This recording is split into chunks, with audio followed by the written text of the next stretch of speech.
बिस्मिल्लाहिर्रहमानिर्रहीम। अस्सलाम वालेकुम डियर स्टूडेंट्स। आज का हमारा टॉपिक है टॉर्क। टॉर्क क्या है जी? जब फोर्स किसी बॉडी में टर्निंग इफेक्ट पैदा करे, यानी उसको रोटेट करवाए उसकी एक्सिस के इर्द गिर्द, वो कहलाता है टॉर्क। या इसकी सेकंड डेफिनेशन आप कर सकते हैं मैग्नीट्यूड ऑफ फोर्स का प्रोडक्ट और साथ perpendicular distance from the axis of rotation to the line of action of force is called torque। यहाँ थर्ड डेफिनेशन करने की ज़रूरत नहीं है, दो डेफिनेशन इनफ हैं। मैथमेटिकल फॉर्म इसकी देखें तो आपके पास है टॉर्क, टॉ से रिप्रेजेंट करते हैं एल एफ। एल यहाँ परपेंडिकुलर डिस्टेंस है जो 90 डिग्री के एंगल पे बन रहा होगा, और एफ जो है वो मैग्नीट्यूड ऑफ फोर्स है। अगर मैं टॉर्क का सिंबल आपको बना के दिखाऊं तो वो इस तरह से बनाया जाएगा, ये लिख के ये साइन टॉर्क।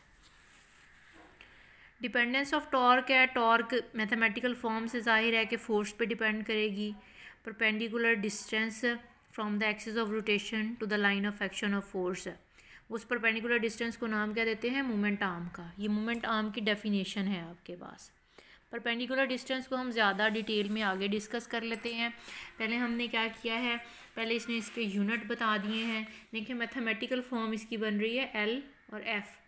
तो डिस्टेंस का यूनिट होता है मीटर और फोर्स का न्यूटन। तो आपके पास टॉर्क का यूनिट क्या बन जाएगा? Newton metre. डायमेंशंस अभी हमने नहीं की, फर्स्ट चैप्टर जब हम करेंगे तो तब आपको डायमेंशंस की समझ आ जाएगी।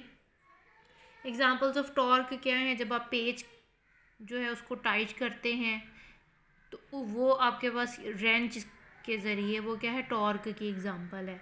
सीसा जिसके ऊपर बच्चे खेलते हैं, ऊपर नीचे होता है, वो भी टॉर्क इम्बैलेंस की वजह से है। Torque in a rigid body, एक सख्त बॉडी में टॉर्क कैसे प्रोड्यूस होता है, डायग्राम उन्होंने बनाई हुई है। ये मैंने आपको रिप्रेजेंटेशन के लिए डायग्राम पेज पे भी बना दी है। ये आपके पास फोर्स लग रही है, ये बॉडी के ऊपर, ये बॉडी के ऊपर फोर्स लग रही है, और ये इसका परपेंडिकुलर डिस्टेंस है। देखिए यहाँ अगर बॉडी के इधर फोर्स लग रही है, ये फोर्स क्या करेगी? यूं इसको रोटेट करवाएगी, ये चीज़। तो ये टर्निंग इफेक्ट ऑफ फोर्स है जो कि टॉर्क कहलाता है। और ये इसका परपेंडिकुलर डिस्टेंस है जो कि 90 डिग्री के एंगल पे लग रहा है आपके पास। अब आपको होप सो समझ आ गई होगी, ये इस तरह से 90 डिग्री के एंगल पे इसका परपेंडिकुलर डिस्टेंस है जो कि क्या है? Moment arm. अच्छा जी, हमने फोर्स को कंपोनेंट्स में रिजॉल्व किया तो ये F sine theta Y axis के अलॉन्ग और एक्स एक्सिस के अलॉन्ग एफ कॉज थीटा। अगर हम एफ कॉज थीटा को देखें तो ये भी एफ कॉज थीटा होगा और ये भी एफ कॉज थीटा होगा। एफ कॉज थीटा आपके पास इसके central line of action of force, ये line of action of force है जहाँ पे फोर्स एक्ट कर रही है, इसके अंदर से पास आउट कर रहा है। तो ये इसके अंदर से पास आउट कर रहा है, परपेंडिकुलर डिस्टेंस इसका नहीं बन रहा है। इसका मतलब है कि एफ कॉस थीटा की वजह से टॉर्क ज़ीरो हो जाएगा।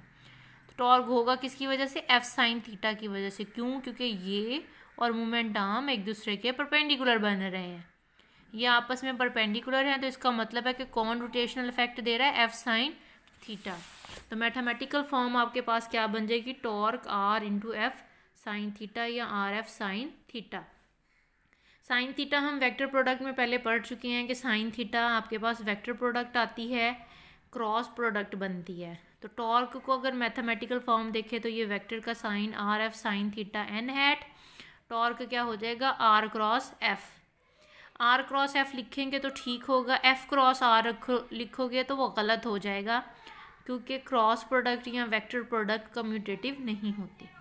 इसी तरह से आप पहले हमने एफ़ के कंपोनेंट्स देखे हैं, इसी तरह से आप आर के कंपोनेंट्स देख सकते हैं, ये चीज़। और यहाँ मैंने डायग्राम भी शो की है आर के components. In the same way आपके पास यहाँ कॉस थीटा जो है वो इसके जो है वो line of action of force के ये पिवट पॉइंट ओ जो पॉइंट है इसको बोलते हैं, उसमें से गुजर रहा है, ये जी ओ। ये चूंकि इसके पैरेलल भी बन रहा है और line of action of force में से गुजर रहा है, तो इसकी वजह से टॉर्क नहीं होगा, अगेन आर साइन थीटा की वजह से होगा।